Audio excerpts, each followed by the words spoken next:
کبوتر پالنے سے کیا ہوتا ہے اور کبوتر بد دعا کیوں دیتا ہے؟ آپ جانتے ہیں کہ حرم شریف کے کبوتر کہاں سے آئے؟ روزہ رسول صلی اللہ علیہ وسلم کے کبوتر اچانک مرنے کیوں لگتے ہیں؟ کیا کبوتر کی بیٹ پاک ہے یا ناپاک؟ کبوتر کا گوشت کھانا جائز ہے یا ناجائز؟ اگر کوئی شخص خواب میں کبوتر دیکھے تو اس کی تعبیر کیا ہوگی؟ ہماری آج کی ویڈیو کا موضوع یہی ہوگا، اور آج ہم آپ کے ساتھ کبوتر کے حوالے سے انتہائی حیرت انگیز معلومات شیئر کریں گے۔ دوستو، کبوتر ایک ایسا خوبصورت اور دلکش پرندہ ہے جو ہر کسی کو اچھا لگتا ہے، اور یہی وجہ ہے کہ یہ پرندہ اکثر گھروں میں پایا جاتا ہے اور گھروں کے علاوہ اکثر مزاروں پر بھی موجود رہتا ہے۔ تفسیر روح البیان میں لکھا ہے کہ اللہ کے پیغمبر حضرت نوح علیہ السلام کی کشتی جو دیپ پہاڑ پر ٹھہری تو اللہ کے پیغمبر علیہ السلام نے طوفان کی حالت معلوم کرنے کے لیے ایک کوا بھیجا کہ جا اور زمین کا جائزہ لے کر آؤ کہ زمین پر کتنا پانی باقی ہے، پانی خشک ہوا یا نہیں۔ تو کوا وہاں سے اڑ گیا اور اسے کوئی مردار مل گیا، اور کوا اس مردار کو کھانے میں مشغول ہو گیا اور واپس پلٹ کر نہیں آیا۔ اس سے اللہ کے پیغمبر کا جو حکم تھا وہ بھول گیا۔ اس کے بعد حضرت نوح علیہ السلام نے کبوتر کو زمین کا جائزہ لینے کے لیے بھیجا، جو واپس آ گیا۔ اسے پاؤں رکھنے کی جگہ نہ ملی۔ چند دن بعد اسے پھر بھیجا گیا۔ اپنی چونچ میں زیتون کی ایک ٹہنی لیے ہوئے تھا۔ اس سے نوح علیہ السلام نے معلوم کر لیا کہ پانی زمین سے کچھ ہی اونچا رہ گیا ہے اور درخت وغیرہ اگ چکے ہیں۔ کچھ دن بعد اسے پھر بھیجا گیا۔ اس مرتبہ وہ واپس لوٹا تو اس کے پاؤں خاک آلود تھے۔ نوح علیہ السلام سمجھ گئے کہ طوفان رک گیا ہے اور زمین خشک ہو چکی ہے۔ سیرت کی کتب میں یہ واقعہ موجود ہے۔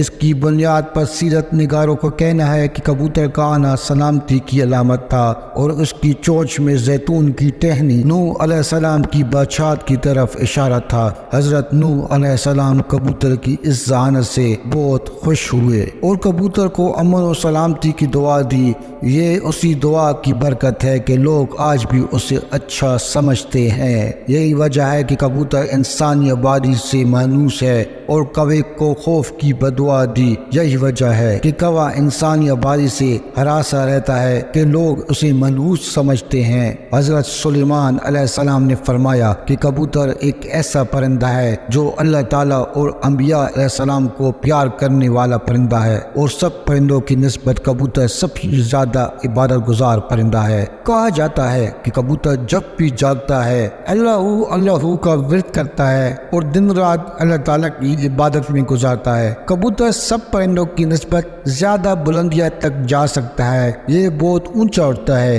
جبکہ کبوتر کا پیچھا عقاب کرتا ہے۔ جب عقاب کبوتروں کو شکار کرنے کے لیے اسے پکڑنے کی کوشش کرتا ہے تو کبوتر خود کو بچانے کے لیے بہت زیادہ بلندی پر چلا جاتا ہے، جس سے عقاب کے لیے اتنی اونچائی پر جانا مشکل ہو جاتا ہے، اور اس طرح کبوتر خود کو بچانے میں کامیاب ہو جاتا ہے۔ اور کبوتر یہ سوچتا ہے کہ میں جتنا ہی اونچا اڑوں گا اتنا ہی اللہ تعالیٰ کے پاس پہنچوں گا۔ ناظرین، فقہ کے نزدیک گھروں میں شوقیہ پرندے رکھنا یا کبوتر پالنا جائز ہے۔ شرط یہ ہے کہ اس کی غذا سردی، گرمی اور بارش سے حفاظت کا انتظام کیا جائے، اور جب اہل خانہ کہیں گھر سے باہر جائیں تو ان کی غذا اور دیکھ بھال مناسب انتظام کر کے جائیں، مگر پرندوں کو ستانے کے حوالے سے ممانعت ہے۔ جیسا کہ ابو داؤد میں ہے کہ حضرت عبداللہ بن مسعود رضی اللہ عنہ کی روایت کردہ ایک حدیث میں کبوتر کا ذکر موجود ہے کہ ایک کبوتر اللہ کے پیغمبر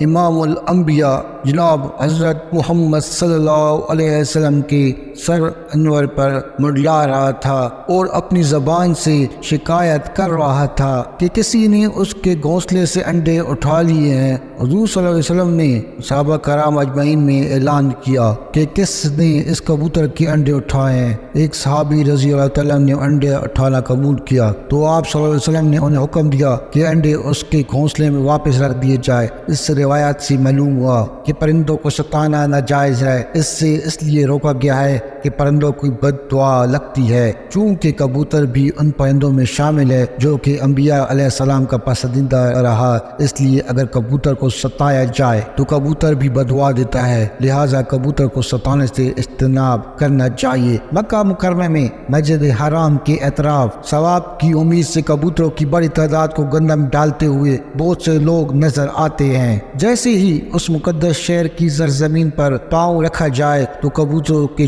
جھنڈ لوگوں کے استقبال کرتے دکھائی دیتے ہیں۔ حرم مکہ کے کبوتروں کی نسل کا تعلق ان ابابیل پرندوں سے ہے جو سمندر کی جانب سے آئے تھے اور انہوں نے اپنے پنجے میں پتھر اور کنکریاں تھام رکھی تھی تاکہ بیت اللہ کی منہدم کرنے کے ارادے سے آنے والے یمن کے بادشاہ کو باز رکھا جائے، کیونکہ وہ بیت اللہ کو منہدم کرنے کی نیت سے آیا تھا۔ یمن کے بادشاہ سے مراد یعنی حبشہ کا بادشاہ جسے آج کل ایتھوپیا کہا جاتا ہے۔ ایتھوپیا کا پرانا نام حبشہ ہے۔ ناظرین، ایک مرتبہ انتظامیہ نے مسجد نبی صلی اللہ علیہ وسلم کے حرم انور کو ستھرا رکھنے کی نیت سے فیصلہ کیا کہ حرم شریف میں کبوتروں کے لیے دانہ بالکل نہ ڈالا جائے، اس طرح کبوتر دانوں کی تلاش کے لیے دوسری طرف منتقل ہو جائیں گی۔ اس حکم پر عمل کیا گئی تو کئی دنوں تک دانہ ڈالا نہیں گیا، لیکن کبوتروں کی محبت کا یہ عالم تھا کہ بھوک سے مر رہے تھے، لیکن استان رسول صلی اللہ علیہ وسلم چھوڑنے کے لیے تیار نہیں تھے۔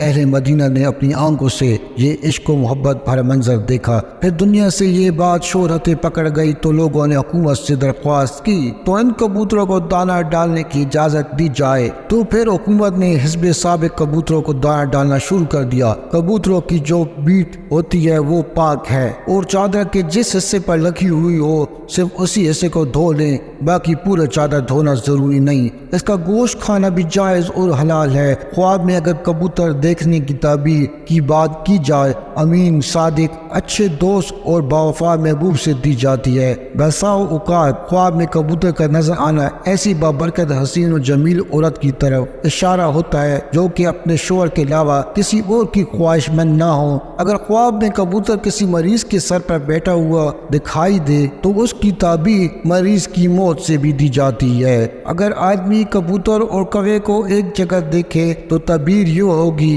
کہ وہ قوم کی قیادت کرے گا، کیونکہ ہر وہ چیز جو خواب میں اپنی غیر جنس کے ساتھ جمع ہو اس کی تعبیر قیادت سے ہوتی ہے۔ یہ تمام معلومات جو آپ کے ساتھ شیئر کی ہے، ان تمام معلومات میں کوئی ایک چیز جو آپ کو اچھی لگی ہو نیچے کمنٹ سیکشن میں ضرور بتائیں۔